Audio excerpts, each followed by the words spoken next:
Hey, good morning, everybody, and welcome. Thank you for being here, and a special note of thanks to Heather and Mike Lewis and their family for hosting us today.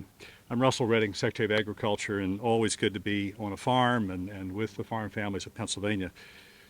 You know, there is much I can say, but there's nothing more important than a simple thank you to the partners who have stood with us throughout this high path avian influenza outbreak, the response, and the recovery. There is some risk in naming folks, since the truth is that we've had hundreds of people involved in this emergency, but I need to say thank you to a few.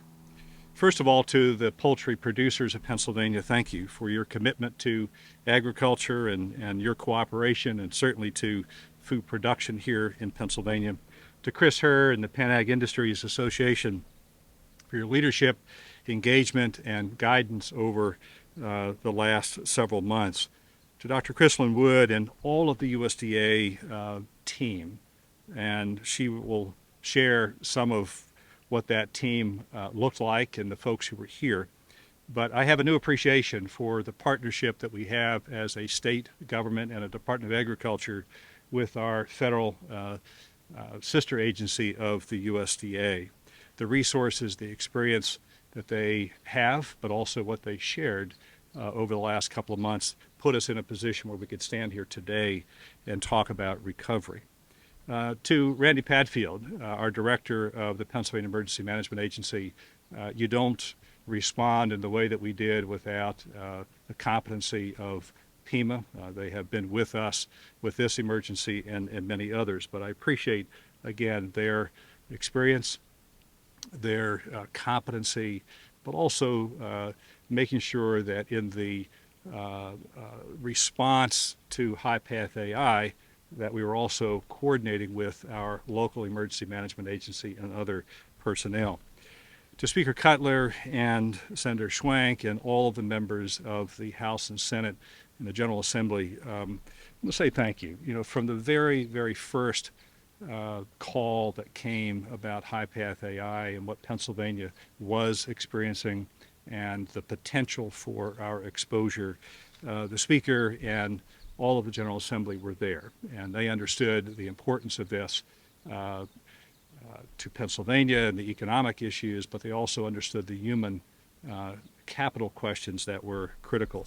The Speaker and others will note, but it's also, while we're here talking about this response and recovery, the work that we've done over the years to prepare for high path AI and other animal diseases showed in the response this time as well. So thank you all.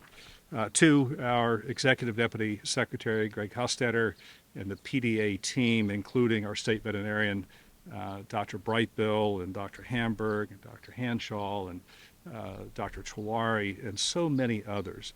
I really appreciate what they do day in and day out, the types of decisions they have to make, but we simply wouldn't be where we are without the Bureau of Animal Health and Diagnostic Services. You've heard me mention the PADDLES system here in Pennsylvania, the PA Animal Diagnostic Laboratory System, and underscoring the word system. That is a unique feature of Pennsylvania agriculture, where we link our veterinary medical school at the University of Pennsylvania at New Bolton Center with our land-grant university at Penn State in their animal diagnostic lab, linked with the Department of Agriculture's PA vet lab. And that system allowed us to do the diagnostic work, to respond as necessary, and all of the staff who are part of that. So a few thank yous there. It's these partnerships and more that have prepared Pennsylvania for the high path avian influenza. Only through the intentional planning and years of developing good management practices, the baseline surveillance testing that we do, the lab protocols, the skilled personnel, and the shared vision for animal agriculture has allowed us to act swiftly and to suppress and contain the high path avian influenza. Since the first detection nearly 100 days ago, on April 16th, 17 farms in Berks and Lancaster counties have lost more than 4.2 million birds. These are just the index flocks, as we refer to them. However, there are many, many others that had direct income losses due to the proximity to these positive flocks. Well, it's easy to, and probably too early to assess the final financial impact that this outbreak of avian influenza has had on Pennsylvania. We know the impact thus far is north of 34 million, and that is only for the loss of the poultry and some of the cleanup and response effort. It does not address any of the recovery, and that is where we stand today to talk about. Costs associated with the response are partly reimbursed by the USDA through indemnity funding. However, to assist in the recovery and getting producers back on their feet, Governor Wolf, the Speaker, the Senator, the Treasurer, all of the folks who are in public service in the General Assembly and leadership shifted their attention to how do we best support and facilitate the high-path AI recovery. The enactment of the 2022-23 budget includes $25 million to establish a reimbursement grant program for those growers impacted by high-path AI, and an additional $4 million for a total of $6 million to support our paddles system here in Pennsylvania. And that is for the testing, which of course is a critical part of our detection and response. Understanding that each of the impacted farms have been without income since April, the Department of Agriculture has worked swiftly to develop the reimbursement grant program, which is now open to the poultry farms, the integrators, in premises located in the 3-kilometer infected zones. It will provide compensation directly to those impacted by high-path AI that have suffered documented financial losses due to inclusion in the control or surveillance zones. Round 1 applications are due September 10th of this year. We have notified all of the index flocks and those inside the control zone last week of the program and the details, so we're anticipating that. There'll be a second round that will open post the first for the other farms that are impacted in the zones, and details will follow on that. But again, just want to say thank you to Governor Wolf, the Speaker, our General Assembly, and all who have supported us from the very first day in this outbreak, and to be able to stand here today on the Lewis Farm to talk about recovery is a really gratifying moment. I want to say thanks to the PDA team who have helped to get this program set up.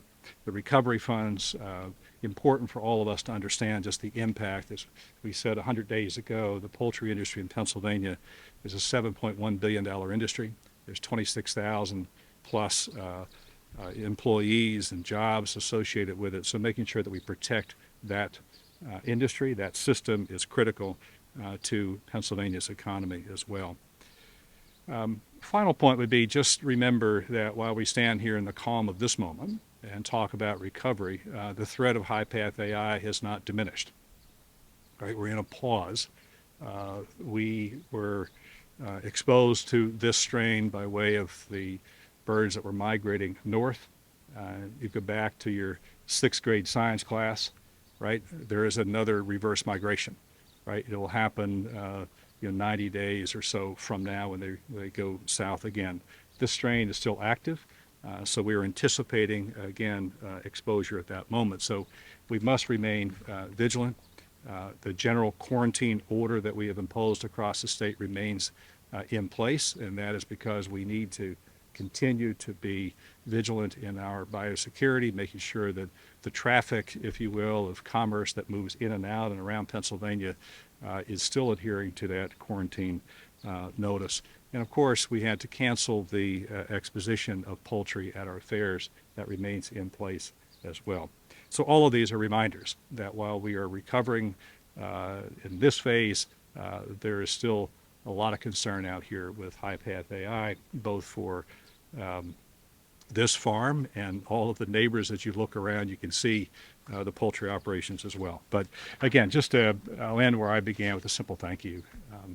You don't do what the state has done in any form without an amazing group of people who are committed to public service and protecting an industry, those who are helping to figure out the science, but also those heavily involved in the civics, right, of trying to explain what we do, to translate the work that we do, but also know that this industry in animal agriculture is critical to the state. It takes an everyday commitment from the Commonwealth to ensure that it stays here just as we want it. So with that, honored to be with you and also to welcome Heather Lewis, representing the Lewis family, to the podium. Thank you. Thank you. Thank you, Secretary Redding. On behalf of my family, it's an honor to welcome you all to our farm. I'm Heather. My husband Mike and son Carson are back there, and my daughter Cammie. Our youngest Corbin is away at camp this week. Our farm doesn't have a very long family history. Having been built in the 1800s, it's seen many families come and go, but we've lived here since 2003, initially tending the chickens for the previous owner until the opportunity came to purchase it in 2010. We've done some expansions projects since then and are now raising about 500,000 broilers annually, as well as a rotation of corn, beans, and wheat. You can see it's corn this year. Our kids raise pigs for 4-H and FFA and recently expanded their small business with breeding their own show pigs. They sell feeder pigs for meat locally to friends and neighbors, as well as sausage at a local orchard store. While it has its ups and downs, lessons are learned all around. The second week of April was busy here. We were getting ready for our next flock of chickens, which was scheduled to come in just a few days. And that was when the first case of avian influenza was found in Pennsylvania, more specifically in our neighborhood. And then another farm tested positive, and then another, and we know how it went from there. What stopped our world and brought our days of farming as we know it to a halt turned other people's worlds upside down. As others in our industry worked day and night to stop the spread, we waited and we waited, feeling rather helpless. Plans got put on hold as we waited for what our future would look like. What we hoped would just be a few weeks turned into a few months. I never thought I'd have the opportunity to thank the people who worked so hard to ensure that our way of life could continue and we could get back to the business of raising America's #1 source of protein, but here I am. I'm not sure you can ever really appreciate how many people it takes to ensure a sustainable, healthy food supply until you go through something like this. I assure you, it is many, and they did not go unnoticed. We are grateful for every hand and every prayer over the processes and months that followed the first initial positive test. Thank you, Penn Ag, for all that you did to ensure that communication was consistent throughout the last few months, and thank you to the state of PA for all the ways you support our family farms. Now I have the pleasure of introducing Department of Ag Executive Deputy Secretary Greg Hostetter.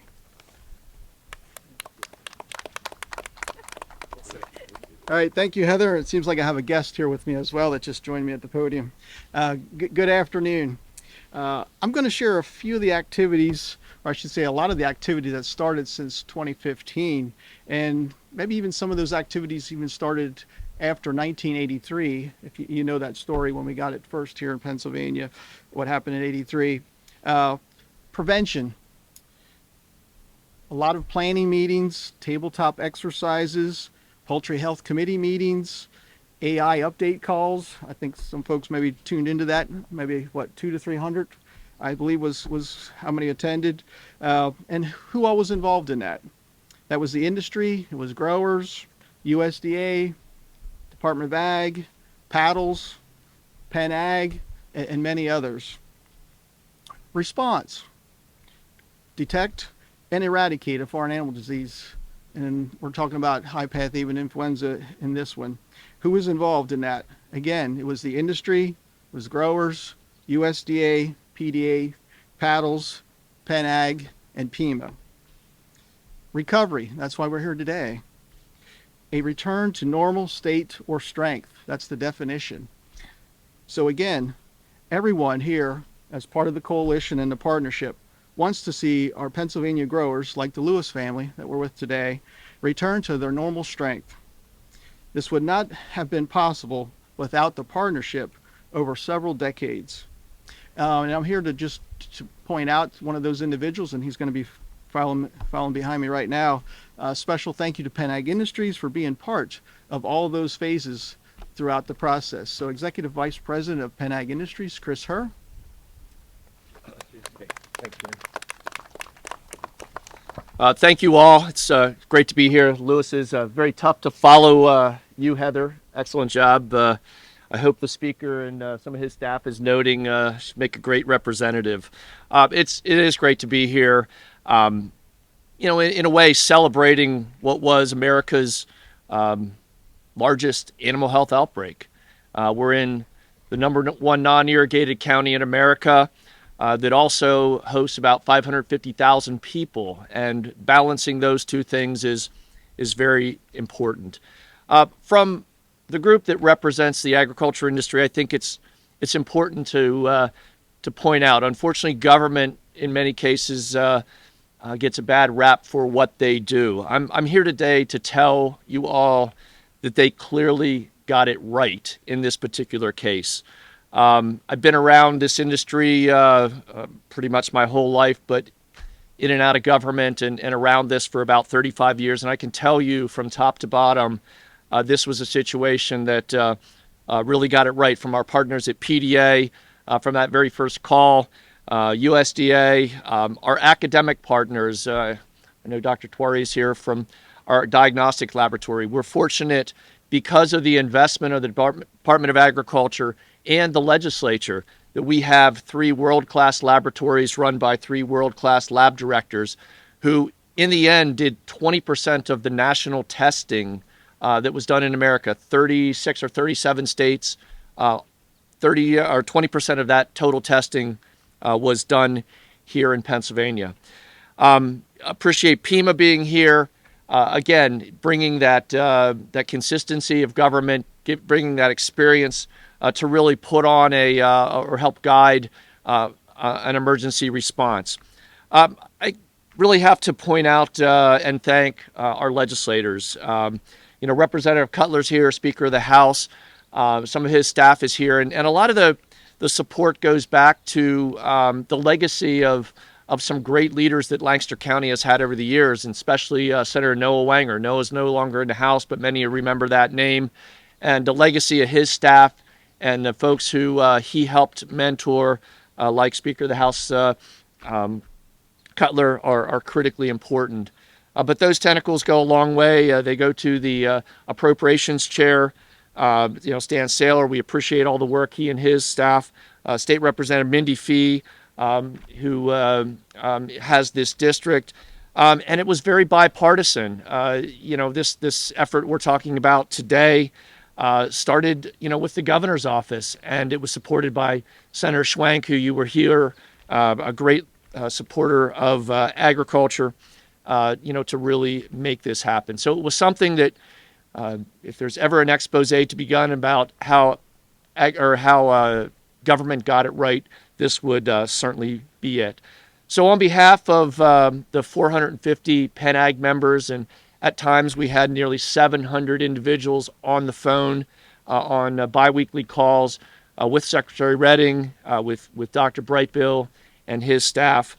It's just a tremendous credit to Pennsylvania and to the government that we have in place, that the investments were made, to really protect us. And as Secretary Redding said, we are certainly moving on, but at a higher level of vigilance. We know this, this can come back very quickly. So with that, I'd like to introduce someone I'm very proud of, Dr. Chrislyn Wood, who headed up the effort from USDA and was available day and night, to help us through this. So Dr. Wood.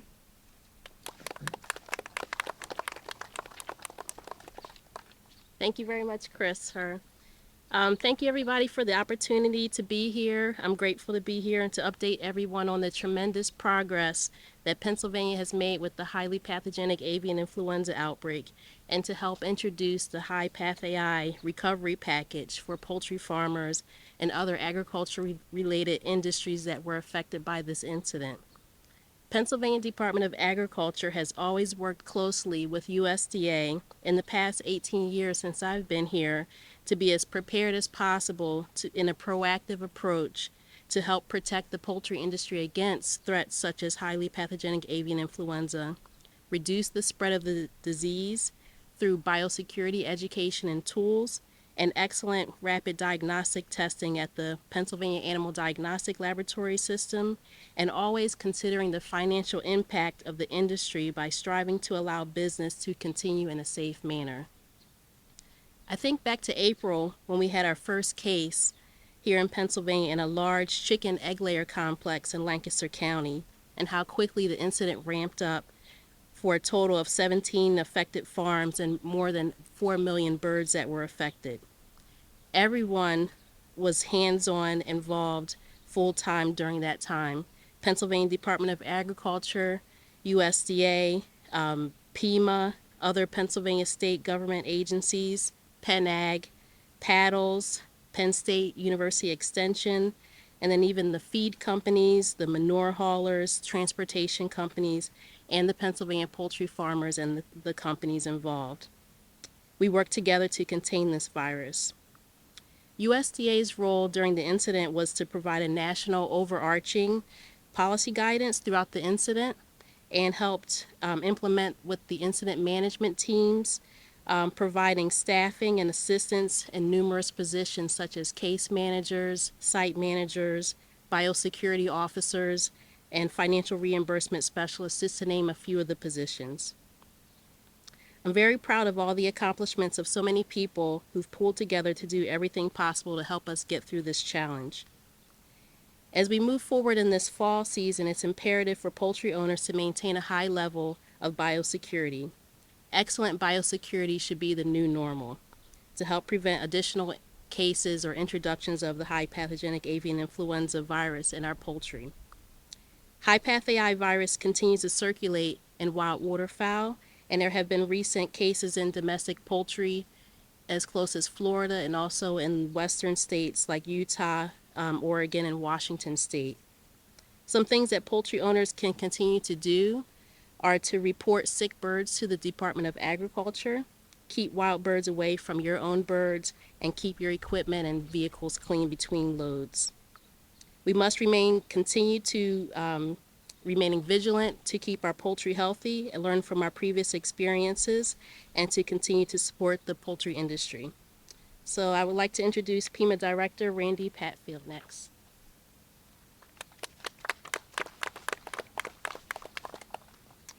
Thank you, Dr. Wood. Good morning, everyone. It's great to be here today with my colleagues from the Department of Agriculture as well as the representatives from the legislature to discuss the state's preparation and response to high-path avian influenza. We know that these types of animal disease outbreaks can be devastating both from an operational and financial perspective to farmers and individuals who are involved with raising and processing and selling animals. This is why we owe it to them to ensure a comprehensive and efficient plan is in place to address disease prevention, identification, rapid response, containment, and recovery to minimize their losses. Just like many other incidents, such as natural disasters, combating disease outbreaks in animals requires collaboration and dedicated planning across all levels of government and the public and private sector to ensure an efficient response. Dealing with high-path avian influenza was no different. Early, when we realized the increased potential for high-path avian influenza and an outbreak occurring in the state, under the leadership of Governor Wolf, we facilitated a workshop with the Department of Agriculture and other stakeholders and other state agencies to address the threat, discuss most likely scenarios, and review response policies and procedures with other state agencies that would be involved in the response to a high-path avian influenza outbreak. This workshop paid great dividends when within a couple of weeks of it, we experienced our first confirmed case in a commercial flock in the Commonwealth, right here in Lancaster County. This set in motion the plans that were reviewed and updated during the workshop and brought together a team of experienced professionals to combat the outbreak. And I can't say enough about the folks that are standing behind me that have been involved in the planning and the response to this. They are truly professionals in their fields, and they really bring a lot of expertise. Throughout the coming weeks and months, we would facilitate daily coordination calls with our state agency partners involved in the response and recovery on behalf of the Department of Agriculture so that everyone had the most up-to-date information and that all response and recovery operations could be handled as smoothly and efficiently as possible. Dealing with complex and dynamic situations that involve multiple agencies and partners across all levels of government requires a strong collaborative planning process that brings individuals with the right expertise together with other response partners to ensure that plans are implemented as smoothly and efficiently as possible. Of course, we all know that no incident goes exactly according to plan. Such was the case with the high-path avian influenza outbreak, but having the relationships across the agencies ahead of time assists greatly in smoothing out any of those bumps that occur during the implementation phase of any plan. The Pennsylvania Emergency Management Agency is proud to be part of the coordinated response to the high-path avian influenza outbreak in the state and work alongside such a dedicated group of professionals representing multiple disciplines from federal, state, and local agencies to effectively handle the outbreak and contain the spread and limit further devastating effects. Now I'd like to turn the podium over to Speaker Cutler and Speaker of the House. Thank you. Thank you, Randy. Good morning, and thank you, everybody, for being here. I want to echo the Secretary's comments. I want to thank the team who is behind us here. It's interesting, and I shared with him prior to the start of the event here this morning, it's not lost on me that the first budget that we discussed with the Wolf administration involved a response to AI. And now what will be the final budget also is including that. Why is that important? I think it's so important because it shows that we've had a steady response in terms of how we're managing this issue. We recognized it 8 years ago, and unfortunately, we are experiencing what we are right now once again. But most importantly, and I appreciated the history lesson that was given because it was not what happened in the 80s, because the department and the staff and the team behind me was prepared. And as we have continued to work through the budgetary process, the policies, as well as the funding, we've been very successful in working together and having open lines of communication. I want to personally thank the Secretary because he reached out immediately upon finding out that the very first case was here in Lancaster County. I know that everybody here on your drive here saw how important agriculture is, not just to Lancaster County, but the Commonwealth overall. And I also see that everybody has experienced the biosecurity measures that we all came in here. The reason I mentioned the policies because 8 years ago, working with former Senator Fulmer, we worked on a biosecurity bill because we recognized at that time how important that was.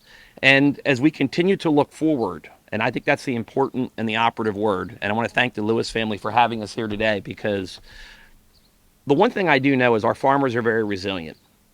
I also know that they're the only industry that thus far that has experienced 2 outbreaks. We all experienced COVID, and now they have been hit by yet another one.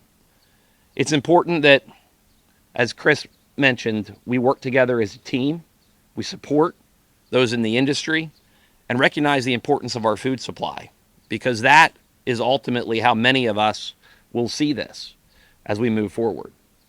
You know, we might see the news reports, but the one thing that we will see again and again is access to our food supply. We saw it during COVID. We saw it during this outbreak. It's important that we maintain our biosecurity and the continuity of this. This is not just a factory that you can turn on and off when you start making new widgets yet again. As was described with the farm and the crop cycle and the life cycle of the animals, it's very important that we stay on top of this so that all of us as consumers and them with their family business and their way of life can continue to thrive. So thank you, everybody, for working together. Thank you, everybody, for being here.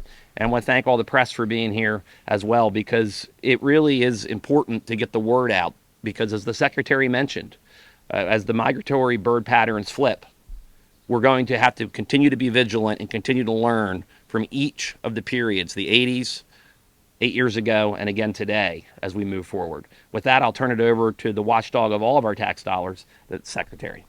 Excuse me, the Treasurer.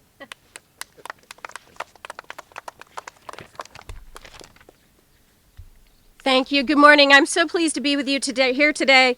Now, to echo the words of my good friend Chris Herr, the program is an example of government working the way it should work. And a serious problem, as we all know, is identified, high-path AI. The state moved very quickly to provide resources for farmers who have been seriously affected. The General Assembly and the governor agreed to provide $25 million to respond to the outbreak. The funding was designed to be flexible enough to cover various related costs, and we're moving quickly to get the money into the hands of the farmers who need it. So I've worked with Secretary Redding, Speaker Cutler, Senator Schwenk on a number of issues in the past, and I want to thank them for their incredible work to get this grant program in place. Secretary Redding's team at the Department of Agriculture and my team at Treasury are already working together to ensure that the process is as smooth as possible. So when applications are reviewed and approved by Agriculture and sent to my office for payment, we're going to cut those checks right away and get the funds into the field. So government often has a bad reputation, and sometimes it's not hard to see why. But this is a tremendously important program, and I'm so proud to be here today as part of the team that will execute the mission of helping our farmers. Thank you. And with that, I'm followed by Senator Schwenk. Good morning, everybody. I hope you all noticed when you came in the driveway today that someone was actually spraying the wheel wells of your vehicle, as well as giving you the booties to wear so that we had a strong measure of biosecurity. That was our state veterinarian, Dr. Brightbill. Dr. Brightbill, if that isn't an example of servant leadership, I don't know what is. Very impressive. Thank you. But I have to note that the team behind me, from USDA to our own Department of Agriculture to our veterinary labs, to the countless individuals, the industry folks such as Penn Ag, this was such an incredible team effort. It couldn't have been planned any better, quite frankly. We wish it didn't happen, but we were ready for it. And I give particular credit to Secretary Redding and the Department of Agriculture, Dr. Brightbill and others, as well as Governor Wolf for understanding that. One of the farmers who has been impacted by this is actually in my home county, Berks County, and I've spoken with him a couple of times about the impact that he's facing. And he made me understand how certainly the USDA money is going to be so important, but what about his contract farmers? What about the workers who worked in his, various production aspects of his farm? How would they get paid? So far, he had been able to do it, but he let me know that he likely will not be starting production again until January 2023. That's a long time from now, and that's a long time without income. So it wasn't a hard sell for me when Secretary Redding and Dr. Brightbill came into my office and said, look, we know what USDA is going to do, but we're going to more than complement that. We're going to make sure that we compensate all of those in the industry that were somehow impacted by this, as well as help to pay for the testing. The testing itself was extremely expensive. So, I, as chair of the Democratic chair of the Senate Ag and Rural Affairs Committee, it was my job to go to my caucus and talk with them about the issue. No qualms whatsoever. Yes, this needs to be a part of our budget. It wasn't something that was originally considered, but there was 100% support. And frankly, I think that was probably true across all of the caucuses, both Democratic and Republican, in the state legislature. We have such great respect for farmers, for the role of agriculture in our economy here in the Commonwealth. There was no question about it. All of us in some way understand, at least speaking for the legislature, how important the work that farmers do. And by the way, thank you, Lewis family. And this is a lovely site to have this press conference. So thank you for doing that. We understand that we needed to be more helpful. And fortunately, this was a year when there was revenue within the state coffers so that we could be able to do that. And I'm hearing now that we're going to be very quick about getting those funds out. I know it's going to be greatly appreciated. Again, getting back to our farmers, the backbone of our agriculture economy, whether you're a large production facility such as this, no matter what the species is that you may be raising, or whether you're a small organic or a market farmer, you are critical to the security, food security of our Commonwealth, and frankly, the rest of the nation too. Pennsylvania is part of the breadbasket of the United States. We're not Midwest, but we certainly are here on the eastern side of the country. So we understand that, and this is in part a thank you in terms of what you do for us and for the constituents that we serve. Going forward, we've heard about biosecurity. I believe this will be something that we're going to continue to talk about in the Agriculture Committee, that we're going to refine the work that we need to do. Certainly, the high-path avian influenza has not gone away, but there'll be other animal diseases on different species, and that may be across the continent right now, but could very well be at our doorstep relatively soon. So we've got to be prepared for that. With the team that I see here today, I'm confident that we will have the ability to do that. So thank you all very much. Wait a minute. I think that's it. Senator, thank you. Yes, that is it. Several takeaways from this. Three specifically. One, the partnership that has allowed us to stand here in the calm of this moment on the Lewis farm to talk about recovery from a high-path avian influenza is an amazing group of people. You've heard from some, we have referenced others, but for all of us who appreciate agriculture in the state, and for those who at least appreciate the byproduct of agriculture, of food every day, that is an amazing partnership. Right? It's our land grant, it's our veterinary school, it's the industry and allied industry, it is the media and communication, it is local government, it's state, it's federal, so many people involved in the partnership that allow us to stand here today to talk about our response to this animal disease. We have tried to share through the last 100 days and that experience with you today, and there are many stories throughout. But one that's worth noting is that you can tell the story many different ways, right? I think the number two takeaway is the story, right? We talk about it in terms of policy, of government, of resources, but the most important story is the people. At the end of the day, it's those like the Lewis family who are in this business of agriculture, who are producing food and fiber. We appreciate what they do, but we appreciate, the 3,000 plus poultry producers in the state and the 50 plus thousand other farms in the state for what they do every day. So thank you for that. And as Speaker Cutler noted, the third takeaway is forward, right? We're going forward. Yes, we'll take all of the experiences of the last 100 days, in fact, the last 40 years, right, since the 80s. Took all of that experience and it came to bear in this response. But we're going forward, making sure that we're doing that in a responsible way. And responsible means that every single producer and everybody in the industry has a responsibility here to make sure that we follow good biosecurity, we adopt that as a first principle, and that we make sure that we are responding to the economic needs. The resources of the USDA, as I've noted, are for things that are lost. What the state has done, or what we want to invest in that is the recovery. That's the income. It's the paycheck, right, for all the people who are involved in this industry. These are farms that have gone without a paycheck for 100 days. Most of us could not do that, right? Somehow they have.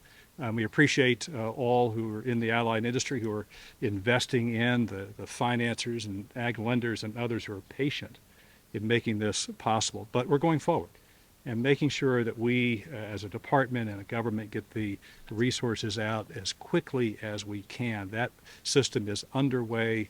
Direct notification, as I've mentioned, to the 90 farms that we have identified, but there will be many, many others. And to note that this will not make anybody whole.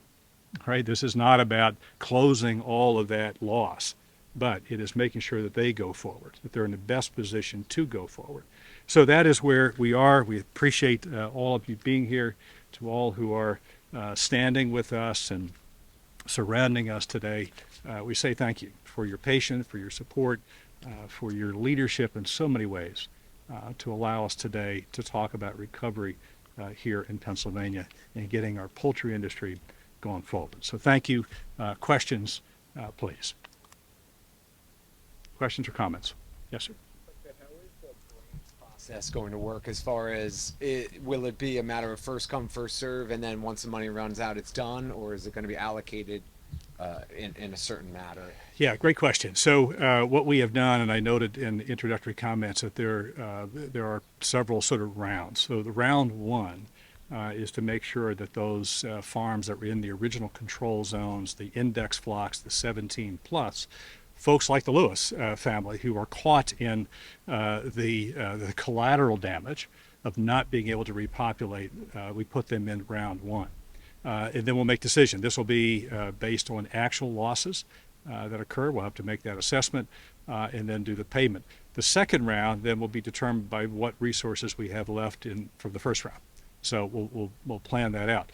I also want to note that in our discussions with Speaker Cutler and the governor, to my point earlier that will experience another migration, is that these resources need to cover us both for this loss, the anticipated migration in the fall, and potentially a third migration next spring. So we'll be judicious with it, but we also want to be respectful of the losses that have occurred. Other questions or comments? For Heather, if you don't mind. Yeah, please. As a family farmer, how did you bridge that gap from April until today, or even further? Like, I just can't even imagine what it was like for you and your family. I would probably say day by day. Every week we looked at the maps, and where the orange and yellow zones would pop up, we just waited and, yeah, day by day. Not repopulated yet. We are now, yeah. Hence the white boots and the spraying of the tires. We're keeping that flock as safe as we can. But we got repopulated 99 days after our last flock went out. Thanks. Thank you, Heather. Other questions or comments? I'll just end on a thank you again to Dr. Brightbill. There are personal sacrifices made in these disasters and recovery and response, and there's a human being behind every one of these decisions, right? So to see Dr. Brightbill and his team, Dr. Hamburg, Dr. Hanshaw, and Dr. Tawari, man, you just really come to appreciate good people, intellect, or capacity to lead, but also their credentials in the science and guiding us. So a note of thanks to him, the Paddles team, and each of our partners at the universities, University of Pennsylvania, New Bolton Center, and at Penn State. So thank you to Speaker Cutler and the Treasurer, Garrity, to Minority Chair, Senator Schwank, and Senator Ahmet, and so many others. Just thank you. Appreciate the partnership here today. Thank you.